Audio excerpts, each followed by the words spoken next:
অত্যন্ত দুঃখিত এবং লজ্জিত যে আমার জীবদ্দশায় আমি এরকম কোনোদিন ব্রিজ এবং ব্রিজের দুই ধারে দেখি নাই।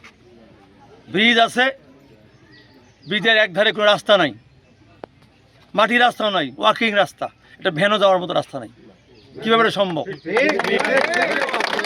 এইদিকে রাস্তা করছে, ব্রিজ হচ্ছে 18 ফিট, রাস্তা হচ্ছে 12 ফিট। 18 ফিট রাস্তায় একটা গাড়ি ক্রস করে, 12 ফিট রাস্তা একটা ক্রস করে না। এখানে ইঞ্জিনিয়ার ঠিকাদার দায়ী, এবং এই ব্রিজটা আমি আগে জানতাম, এই ব্রিজ উদ্বোধন করতে আমি আসতাম না। আমি এর মাধ্যমে এলজিডি মন্ত্রণালয়ের সমস্ত মন্ত্রীসহ সবার কাছে অনুরোধ করবো এই বিষয়ে যেন মন্ত্রণালয় থেকে সুষ্ঠু তদন্ত করে এখানে ব্যবস্থা নেওয়া হয়। ব্রিজের যে কাজ আমি আগে দেখতাম, এই কাজের এত নিম্নমানের কাজ আমি খুব কমে দেখেছি। এত 5.5 কোটি টাকা খরচ করে, সরকার বাজেট খরচ করে এই 5.5 কোটি টাকা এখানকার প্রত্যেকটা মানুষের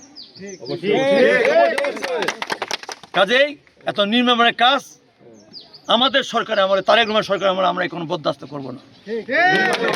অতএব এখানে দোষী ব্যক্তিকে অবশ্যই তদন্ত করে দোষী আওতায় আনতে হবে, এবং এই ব্রিজের যে রাস্তা সেই বিষয়টার জন্য দ্রুতভাবে সমাধান করা যায় আমরা দিতে চেষ্টা করব। এবং আমি মন্ত্রণালয় সেখানে সেভাবে চিঠি পাঠাবো, তারা দ্রুতভাবে যেন ওই রাস্তার ওই ব্রিজের ওই পারে যেন, বিশেষ করে রাস্তার যে বেহাল অবস্থা, ব্রিজ পার হয়ে কানেক্টিভ হয়ে সেখানে দেখা যাচ্ছে রেল লাইন, এখন বাস ট্রাক ট্রেন কি রেল লাইন দেবো চলবে? দুঃখজনক। এরকম বেহাল অবস্থা আমি কখনো দেখি নাই। কাজে আমি দুঃখিত, লজ্জিত যে আমি আগে জানতাম, আমাকে জায়গায় রিপোর্ট করা হতো, তাহলে আমি এই ব্রিজ করতে আসতাম না।